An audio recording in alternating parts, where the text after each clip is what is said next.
42 years ago, Ugandan President Idi Amin expelled the country's Indian and Pakistani minorities, giving them 90 days to leave the African nation.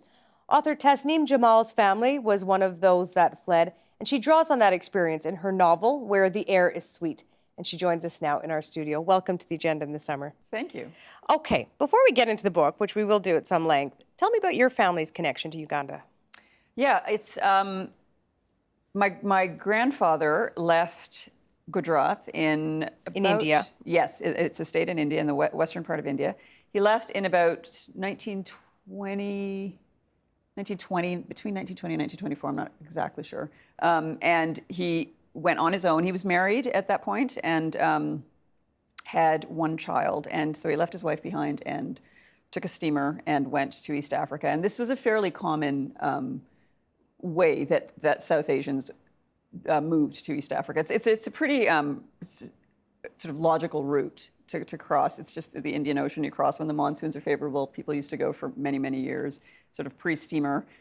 So that was how he came to East Africa. And then there were a number of people from his village who had settled in Uganda, which was further interior, in the interior. And so he met up with somebody from his family's village in a town called Barara initially, and then basically tried to start a life.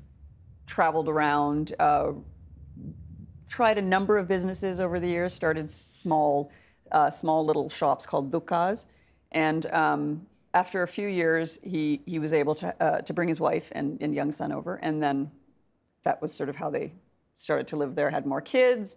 Took a lot of years, but eventually started to prosper. My mother's family, on the other hand, came a fair bit earlier from Punjab, another Indian state. And they came with really what was the largest wave of South Asians in the late 1800s. They came from, the British Empire wanted to build a railway into the interior of East Africa from Mombasa. And so they recruited labor from the Indian subcontinent. And so Punjab, for some reason, sent a lot of laborers, and so that was where it would have been my great-grandfather came. Right, so your parents both born and raised Yes. they're Africans, they're Ugandans. Yeah, well, my mother Kenyan, my father Ugandan. Okay. Yeah.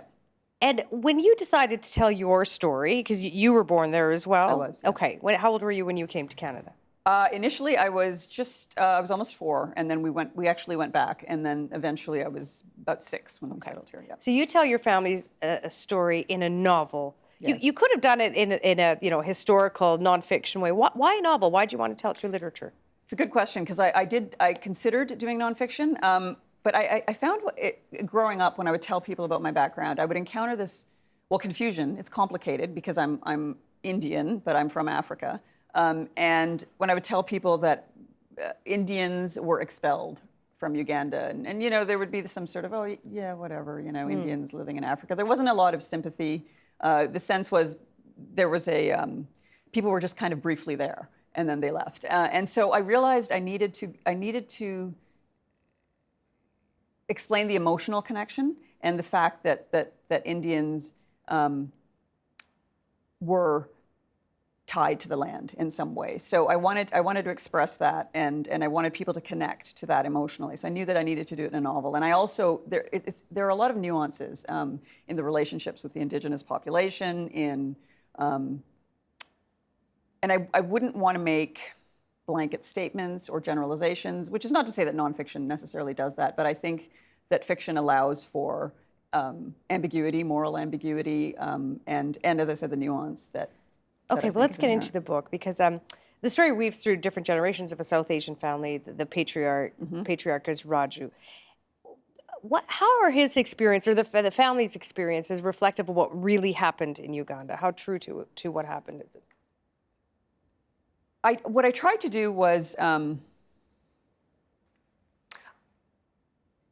there are so many stories. I mean, there were about 80,000 South Asians that were expelled. So obviously there are at least that many stories. And so I would say that this particular story would be a pretty good example of how most people, most South Asians would have experienced East Africa, that initial sense of being foreign, of trying to negotiate this really quite different place, the languages, the culture, and then getting to a place where you're putting down some real roots, and then the emotional and just the material theft that happens at the end. So it is, I think, a pretty good example of what most people would have gone And the through. story, the family is Somali Muslims. Yeah. And I think it's a community that few Canadians know a lot about. So who exactly are Somali Muslims? Who are Ismaili Muslims? Okay, so I can give you a very quick Islam 101, just to explain where they fit in. So there are the two major branches of Islam, the Shia and the Sunni, which I think most people have a sense of. The Sunni are by far the greater number of Muslims in the world. And Ismailis are an offshoot of the Shia branch, so a schism of a schism, essentially. And the major split in Islam happened after the Prophet Muhammad died, and the question was who would lead the community after he died. And so there was a group that felt elected leaders should lead, and so this was the Sunni branch. And then the group that felt that Muhammad's cousin and son-in-law, Ali, should be a leader, and his descendants. And so they were called Shiat Ali, the party of Ali, and eventually Shia. And then about 8 centuries later, there was another breakaway, and that's where Ismailis sort of became their own. And they're currently led by the 49th Imam, the Aga Khan, who is a direct descendant of Muhammad. And the reason Ismailis sort of figure in this story is when Idi Amin expelled South Asians, in his initial statement, it was non-citizen Ugandans. And Ismailis, for the most part, became citizens because they were encouraged during independence in 1962 by the Aga Khan to become citizens. You know, the idea was you live here, you are prospering, there's infinite potential in this country, so become citizens. And so most Ismailis did become citizens. The vast majority of Ugandan Asians chose to take on what was called British protected person status. So basically, they had British status without the right to live in Britain. It was kind of a bizarre situation. But so that when Amin expelled these Asians, those people with British protected status went to the United Kingdom, and those with Ugandan citizenship technically legally were able to stay, but it was clear in the behavior of the military and of Amin's language that it was not safe to stay. And so Canada took the vast majority of those. We have a sizable Ismaili community. That's right. In Canada. So the majority of those who came to Canada were Ismaili. Okay, let's talk pre-expulsion, the mid-20th century, pre-independence. I mean, what are relations like for your family and other families between South Asians living in Uganda and the Indigenous and African population? What are relations like? Are these communities that are melding together? Are they living separate lives? Yeah, no, there wasn't so much melding together. Colonial Africa was really stratified, so you would have the European community, the South Asian community, and then the Indigenous African community, and they were literally quite separate. Like, you know, the Indigenous Africans would live largely in the countryside.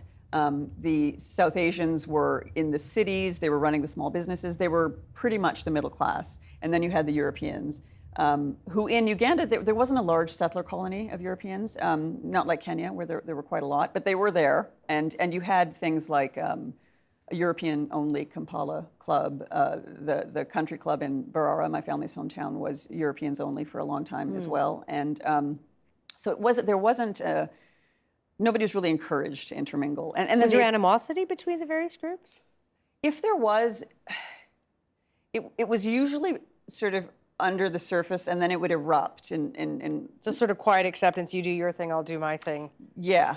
There were sort of a couple of, in 1959, I think it was, there was a movement by a particular group of Indigenous Africans to boycott Asian shops, and so it was there, but it was, as I said, it would sort of erupt and then it would go quiet. But it seemed to work on a certain level, but it was clear that it was unsustainable. And amidst all this, Amin rises to power. Just remind us how that happened. Yeah, so Amin was a general in the Ugandan army, and pre-independence he was a lifetime military guy, and he was one of only 2 African officers in the army at the time of independence, and so he was promoted quite quickly, and he actually came to power in a coup in 1971, and at that time the prime minister was Milton Obote. He was the prime minister at the time of independence, a civilian leader. Uganda is made up of a number of tribes, and obviously they don't all necessarily get along. They certainly don't necessarily want the same leaders, and so there was always tension. And leading to independence, like a lot of African countries, people wanted independence quickly. So they made arrangements with other tribes. This will be good, we'll deal with it later. And so a lot of things that were supposed to get dealt with later came to a head sort of in the early 70s. Obote had to rely on the military in a few instances to, just to simplify this a bit, to consolidate his power. And so he came to depend on Amin a little too much. And so there was some tension with Obote and Idi Amin. And in January 1971, Obote traveled to Singapore for a Commonwealth conference. And while he was away, Amin staged a coup and the military took over. And I don't know, I'm putting this curtly, but what was his beef with South Asians? Why do you want him out? Well, it's funny. It's hard to know. There was, as I said, there was that quiet, but every once in a while erupting kind of attitude towards South Asians. And in the period before independence, in Tanzania, Kenya, and Uganda, and even in southern African countries, there was some resentment building towards South Asians. This was a conspicuous group, I mean, just racially, but also relatively wealthier group. And this is generally modest wealth, like you'd have a car, a home, a small business. Wealthier than the indigenous population. But much wealthier than the indigenous population, that's right. And so as people were thinking about independence, race started to come up, like what makes an African, what makes me a Ugandan? And so the Asian group started to become more and more conspicuous. And so politicians were kind of scapegoating, like if there were any issues, things weren't going so great economically, they would point to, oh, it's the Asians. It was a fairly simple argument. With Amin, when he came to power, there was no sense that he had any issues with South Asians. He seemed, everybody, at the time, most people didn't really have an opinion of him, certainly Asians. Who is this guy? We'll wait and see. Shouldn't be a problem, I don't think. And so apparently, one day when he made this speech, where he said that he wanted to expel South Asians, he claimed that he'd had a dream in which God told him to do this. There was also some talk that there was a South Asian girl that he wanted to marry. He had a few wives, and they came from different tribes, and so he wanted a South Asian bride. And her family apparently, hid her very quickly, got her out of the country or something. And so some people feel that personal rejection prompted him to just utter this in this speech. I'm not convinced. In my research, my sense is this was a more systematic approach. There were things happening behind the scenes. For example, many Asian applications for citizenship were canceled abruptly, suddenly. This was before his speech that he was going to expel them. So my sense is it was not. I mean, there was this sort of sense that Amin was this bumbling, crazy man, and he certainly, proved this with some of the things he said. But there was a systematic. There was stuff going on in the background. And when your family or other families, hear the leader of the country where they were born and raised say, it's time to get out. Yeah. What happens? Do they put up resistance? Are they just so scared? Initially, most people kind of laughed it off. I mean, he was always saying such strange things that no one took him seriously. No, they said, "Oh, he'll change his mind in a couple of days." And this thing about whether it's theory about the rejected, this woman's family rejecting him. Oh, he'll find another one and he'll be okay. We won't have to leave. And for a long, and some, in my family in particular, was highly resistant to this, to believing this is even possible. It just was so outrageous. And it was not just leave, but leave in 90 days, hand over your businesses, your bank accounts would be frozen. People were to be given £50 sterling each. That was it. and the suitcases. Yeah, this isn't modern day where you can get out and move all your money overnight, via internet banking or whatever. No, and no, exactly. And so people didn't believe it. But then in September of about a month after the initial expulsion order, some Tanzanian troops and Obote's guerrillas invaded Uganda. Went very poorly. But Amin's response was to set up roadblocks. Things got really very ugly very fast. And it seemed to become an excuse to harass Asians a lot. And at that point, it was clear this was serious, and then people. And in your book, the various characters sort of react to the expulsion in emotionally different. Some people, as you suggest, say it's not true, they're in denial. Other people are absolutely outraged being expelled from their countries. I mean, was that really reflective of the diversity of opinion and emotion within the Asian community? Yeah, there were people who were ready to go in a day. They're just like, we're getting out. They were going to go. So I wanted to reflect that.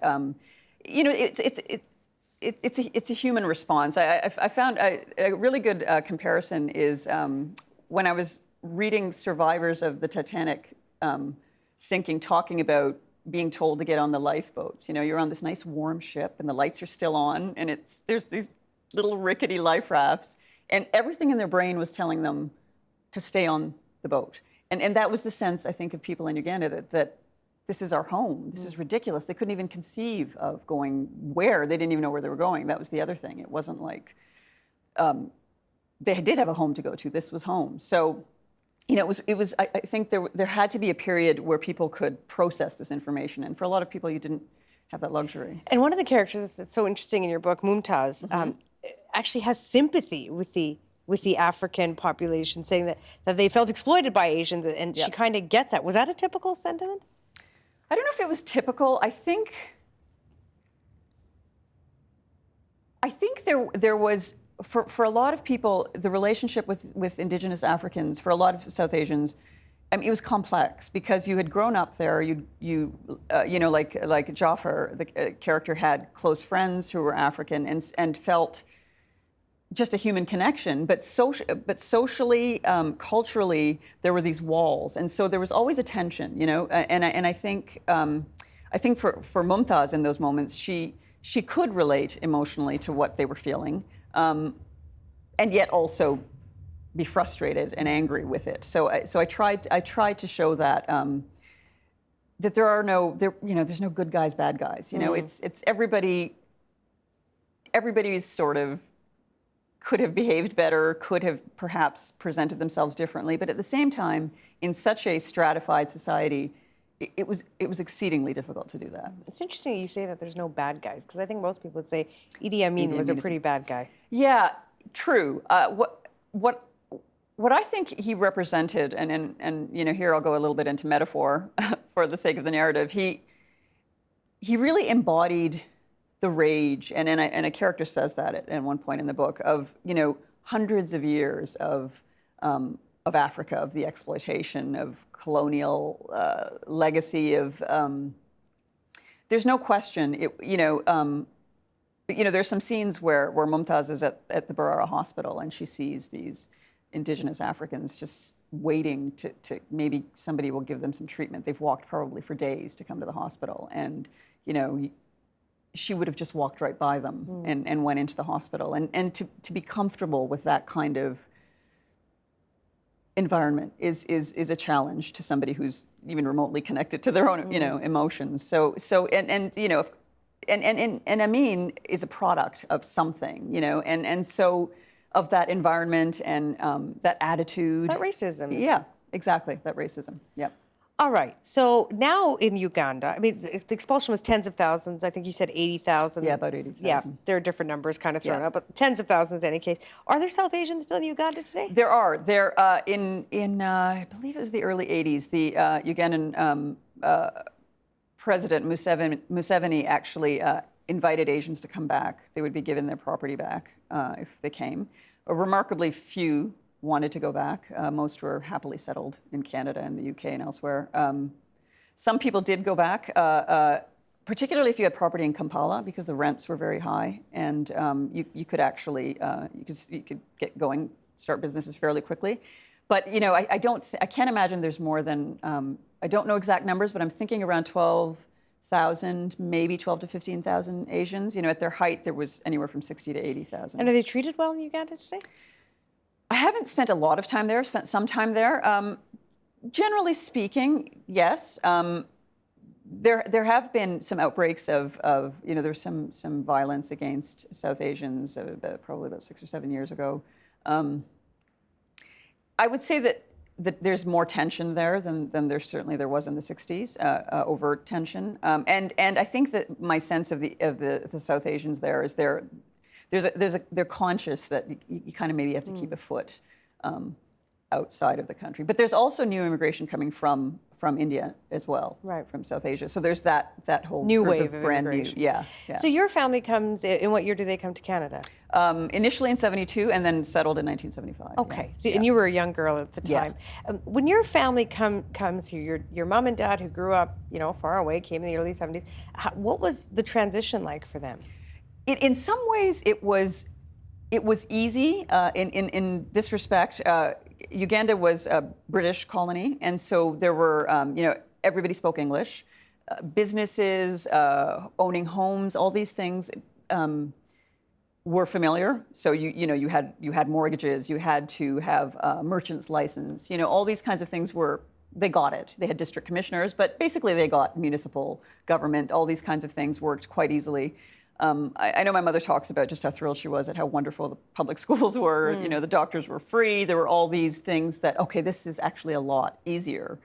But of course, there was just the absolute shock of being dispossessed and then landing in a foreign place. You know, but the whole community came together at the same time, which almost never happens. It was a communal right? experience. Everyone Yeah. was sort of landing and transitioning to a new life together. Yeah. So you had friends, you had cousins, you had uncles who were in town, and that emotional support was huge. Was really, I think, the key to getting people going again. You were talking earlier about how South Asians who were living in Uganda would identify themselves. Were they Ugandans? Were they Indians? Yeah. I'm curious, how does your family identify themselves? It's a good question. When I was younger, the phrase "back home" was used a lot. You know, my parents everybody would be sitting around and talking about back home, and it just kind of faded from the the vocabulary of the household. My father, my sense is he felt very Ugandan, and he had a lot of trouble letting go, and that was something that was a theme I wanted to explore in the book, was how hard it is to let go of that sense of identity you have. But it's interesting, when my husband and I spent a year living in East Africa recently, my parents came to visit, and they just wanted to go home. Go home to Canada, you mean? Yeah, right. Yeah, they found it, they were uncomfortable, the heat was bothering them, just the lifestyle, the having to haggle all the time in markets, and they felt thoroughly Canadian. So as you do, and I wanted to ask you, I mean, this is a book written by a Canadian about a very Canadian experience, but you just sort of tease that out. I mean, what is the Canadian story you're trying to tell? The sense of even the title, that "Where the Air is Sweet," I hope implies a sense of movement, of this impulse we all have to seek a better life, to go somewhere where we can be authentically more who we are, and that sometimes we do have to leave what we've known for centuries to do that. And so to me, Canada is a place people come to. I mean, there's the Indigenous population, but the vast majority of people have come from somewhere, and so many families have this kind of history, whatever it is, wherever they've come from. And when I've talked about my book to people whose background is European, they have similar tales to tell, right? So what I kind of hoped is that after people read this book, and when maybe they order a pizza and the guy who comes to the door, they might look at him a little differently, like, where has he come from? What has he walked through to come to my door? That there's that everyone has this story of movement. Tasneem Jamal, thank you very much for coming in and spending this time with us. Thanks. Support Ontario's public television. Donate at tvo.org.